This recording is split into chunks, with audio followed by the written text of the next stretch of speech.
আপনি ভুল তথ্য দিচ্ছেন। আপনি গার্মেন্টস সম্পর্কে কিছুই জানেন না। আপনি গার্মেন্টস সম্পর্কে কোনো আইডিয়া আপনার নাই। শুনেন আমাকে শুনেন, আপনাকে দেখছি আপনি হাসিনা সরকার বারবার দরকার, আপনাকে এটা তো দেখছি আপনি কি বলছেন। এখন আপনারা সমন্বয়কে টাকা দিচ্ছেন, আমরা দেখছি তো, আপনার চরিত্র জানি তো। হ্যাঁ দেখবেন তো, দেখবেন আমার সম্পর্কে। আপনি যেমন আমার সম্পর্কে কিছু জানেন না, আপনি বলেন না হাসিনা সরকার বারবার দরকার জানেন না। আপনারা বলছেন তো, আপনারা মিছিল করে বলছেন না, আপনাদের চিনি তো আমরা। আপনারা শ্রমিককেও ঠগান, শ্রমিকেরা আন্দোলন করে বেতনের জন্য, কারখানা বন্ধ হয়ে যায়, আপনারা বেতন দেন না। সরকারের আপনাদের অপরাধের জন্য লোক রাস্তায় চলাচল করতে পারে না। আপনার মতো কোন লোক যদি সরকারের গুরুত্বপূর্ণ পদে থাকে তাহলে এই দেশে ইন্ডাস্ট্রি সব বন্ধ হয়ে যাবে। আপনাদের মতো দালালেরা, সরকার যত টাকা দিচ্ছেন, আমরা 50 লাখ জাতি কেন দিবে? কি জন্য সমন্বয়কদের 50 লাখ টাকা দিচ্ছেন স্যার? আমরা ছবি আছে না আমার কাছে, কি জন্য দিছি সেখানে বলা আছে। বলেন আপনি সেগুলি কোথা থেকে আনবেন? এই টাকা ব্যাংকে ফাঁকি দিয়ে আনবেন, ইনসেন্টিভ নিয়ে আনবেন? আমি এটাকে একটা সংকট হিসেবে মনে করি না। কেন মনে করি না? আমি একটা অপ্রিয় সত্য কথা বলবো, যে আমাদের এমপিদের মধ্যে 300-র মধ্যে 100 হলো গার্মেন্টস ব্যবসায়ী। ওদের কথা, স্বার্থের কথা বইলা ওনারা অনেকগুলি সরকার থেকে অনেকগুলি ইনসেন্টিভ নেয়। অনুকম্পা কারা চায়? গ্রেজমার কারা চায়? দুর্বল ছাত্ররা চায়। আর ভালো ছাত্ররা কোনোদিন অনুকম্পা চায় না। আমি বিশ্বের মার্কেটে টিকে নিব, সেভাবে আমাকে প্রস্তুত করব। আর গার্মেন্টসের জন্য দেখেন, গার্মেন্টসে $1 লাভ করে একটা শার্টে, কিন্তু তারা দেখায় $100। কেন $100 দরকার? এর মধ্যে কাপড় আনে, বুতাম আনে, সুই আনে, বক্রম আনে, এই টাকাটা মাইনাস করে দেখায় না। তাহলে আমার একটা শার্ট যদি আমি রপ্তানি করি, দেখা যাচ্ছে $1 লাভ হয়েছে, কিন্তু তারা সকল কিছু মানে ইন টোটাল ইয়ে করে গ্রস ইয়েটা দেখায়। এটা যে মাইনাস করবে, ইনভেস্টমেন্ট যে টাকাটা মাইনাস করে দেখায় না তারা। গার্মেন্ট যদি বন্ধ হয়ে যায়, আমাদের কিছু আসবে যাবে না। কি জন্য আমরা অন্য নতুন সেক্টরে যাব? এই গার্মেন্টসের দর্জিগিরি করে কোনো জাতির ভাগ্য পরিবর্তন যায় এবং ওয়ার্ল্ডে কোনো ইয়েতে নাই। শুধু দর্জিতে আপনি একটা সিলাইতে কতটুকু আছে? আমরা সেলাই করি, আমরা কিন্তু কাপড় উৎপাদন করি না, আমরা বক্রম উৎপাদন করি না, আমরা বুতাম উৎপাদন করি না, সুই সুতা উৎপাদন করি না। এগুলি আমরা বাইরে ফরেন কারেন্সি ব্যয়, এগুলি আমরা নিয়ে আসি। তাহলে আমার নেট লাভ হয় $1। $100 বিক্রি করলে $1 লাভ হয় আমার। তো এইখান থেকে তারা ইনসেন্টিভ নেয়, তারা দেখার সময় $100 দেখা রপ্তানি করছে $100। এইখানে একটা শুভঙ্করের ফাঁকি। আর আপনি দেখেন, আমরা যখন এক সময় পাট রপ্তানি করতাম, সোনালী আঁশ, পাট যখন চলে গেছে আমরা সাহাতে আসছি, সাহা চলে গেছে আমরা গার্মেন্টসে আসছি। আজীবন তো মানুষের গার্মেন্টস বিক্রি করে, গার্মেন্টস ইয়ে করে আমাদের জাতির ভাগ্য পরিবর্তন করবে হবে না। আমাদের বহু নতুন সেক্টর আছে, সেইগুলোর মধ্যে আমরা চলে যাবো। যেমন ধরেন, ফেরি পার আবার সময় যখন ব্রিজ হয়, তো ফেরি ব্যবসা যারা, তারা কি ওই ফেরির জন্য বসে থাকে না, তারা নতুন সেক্টর খুঁজে বেড়ায়।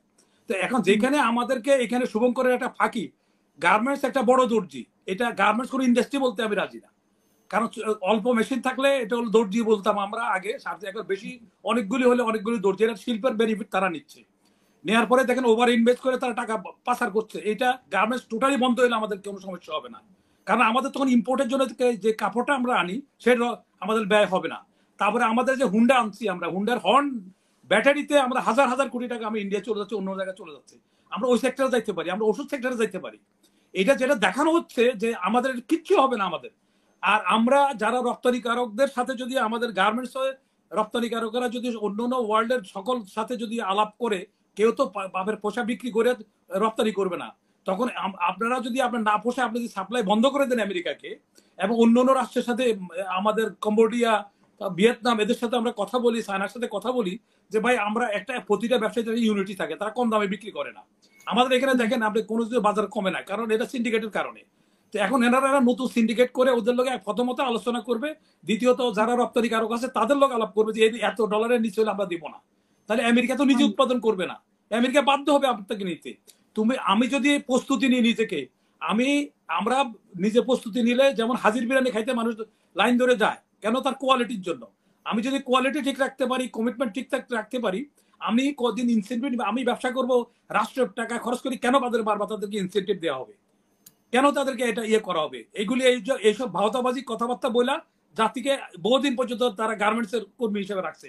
গার্মেন্টস আমাদের অ্যাচিভমেন্টটা কি? এখন আমরা বাইরের লোক আনি বেতন দিচ্ছি, কেন? এতদিন পর্যন্ত গার্মেন্টস ব্যবসা করার পরে আমাদের কি এমন কি মেকানিজম আছে? এটা বিমান তৈরি হচ্ছে যে ক্যালকুলেশন লাগবে, ওয়াইট ক্যালকুলেশন এক ডানাতে বেশি হলে ভূপাতিত হবে, এটা তো এমন তো ব্যাপার না।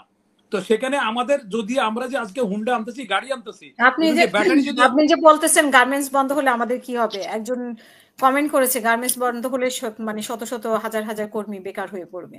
কোন গার্মেন্টস যখন নছিল তখন কি আমাদের কি সমস্যা হয়েছে? আমরা আমরা এক সময় জুট বন্ধ হয়ে গেছে, জুট যখন ছিল তখন কি এগুলি যারা বলে, যারা বেস্টেড গ্রুপ এরা বলে, কারণ এরা তো লোন নিবে দিবে না, হয়তো আপনি বলছেন যে গার্মেন্টস ব্যবসায়ীরা ক্ষতিগ্রস্ত হবে না, কিন্তু শ্রমিকরা তো ক্ষতিগ্রস্ত হবে। গার্মেন্টস বেশিরভাগ গার্মেন্টস ব্যবসায়ীরা সাইকেল দিয়ে স্টার্ট করছে, একাধিক পাজারো রেঞ্জ রোভার চালাচ্ছে, আমরা তো দেখি, সবারই তো আমরা দেখি, এই দেশের লোকে তো আমরা, কিন্তু আমরা এদের ব্যবসা করে কোনো আপত্তি নাই, কিন্তু এনারা যে ইনভয়েস করে এখানে ইনসেন্টিভ নেই বাংলাদেশ ব্যাংক থেকে, কিন্তু দেখানোর সময় তারা $100 দেখাচ্ছে, কিন্তু $100 না, এখানে $1 তারা দেখাচ্ছে, তারা $100 আনছে। আমি কিন্তু আসি, আমাকে বলতে দেন, আপনি আমাকে বলতে দেন, সরি টু সে আপনি মিসইনফরমেশন দিয়ে ভুল তথ্য দিয়ে জনগণকে বিভ্রান্ত করবেন। আমি বলি না, আপনি বলার সময় বলি না, আমাকে বলতে দেন। ঠিক আছে, বলেন, আমি এরপরে বলবো। আপনি ভুল তথ্য দিচ্ছেন, আপনি গার্মেন্টস সম্পর্কে কিছুই জানেন না, আপনি গার্মেন্টস সম্পর্কে কোনো আইডিয়া আপনার নাই। শুনেন, আমাকে শুনেন, আপনাকে দেখছি, আপনি হাসিনা সরকার বারবার দরকার, আপনাকে এটা তো দেখছি, আপনি কি বলছেন এখন, সমন্বয়কে টাকা দিচ্ছেন, আমরা দেখছি তো, আপনার চরিত্র জানি তো। দেখবেন তো, দেখবেন আমার সম্পর্কে, আপনি যেমন আমার সম্পর্কে কিছু জানেন না, আপনি বলেন সম্পর্কে জানেন না, আপনারা বলছেন তো, আপনারা বেচুক করে বলছেন না, আপনাদের চিনি তো আমরা, আপনারা কি দিয়ে স্টার্ট করো সেটাও জানি। আপনি কিছুই জানেন না, গার্মেন্টস সম্পর্কে কিছুই জানেন না, জানা আছে আমার নিজের, আপনি কিছুই জানেন না, আমি আপনার কথা শুনেই বুঝলাম আপনি গার্মেন্টস সম্পর্কে কিছুই জানেন না। আপনি আমারে বলেন তো, গার্মেন্টসের কাপড় কি আপনি উৎপাদন করেন? আপনি কি বললাম তো, আপনি কিছুই জানেন না। নিট সেক্টরের 85% কাপড় সব র মেটেরিয়ালস লোকালি উৎপাদিত। আপনি পরের সময় আপনি সময় বলেন, আপনি একতরফা বলে যাচ্ছেন, ভুল তথ্য দিচ্ছেন, এবার প্রতিবাদ হওয়া দরকার, প্রতিবাদ করেন। বাংলাদেশে গার্মেন্টস সেক্টর, আমাকে বলতে দেন। ঠিক আছে, বলেন আপনি, আমি এরপর বলবো। আপনাদের বহুদিন আমরা ইনসেন্টিভ আবহমান কাল দিবে, কার টাকা দিবে। এখন কথা হচ্ছে যে যদি ভুল ইনফরমেশন দেন সেটা তো আমাদের, মানে আমার কথা হচ্ছে যে উনি বলতে হবে কোনটা বলতেছি আমি। অবশ্যই আমি চ্যালেঞ্জ করব আপনাকে, চ্যালেঞ্জ করব আমি। আসেন আপনি আমার সাথে কোথায় বসবেন, আমি আপনাকে চ্যালেঞ্জ করব।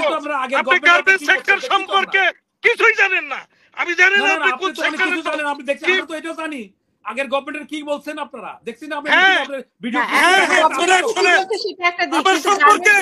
আমার সম্পর্কে আপনাকে বলতে হবে না, চিনাইতে হবে না, আমার সেক্টরের লোকজন আমাকে চিনে। বলি, আপনি তথ্য দেন যে আপনি যে কাপড়টা উৎপাদন করেন কিনা, আপনি বুতাম উৎপাদন করেন, এটা দেন।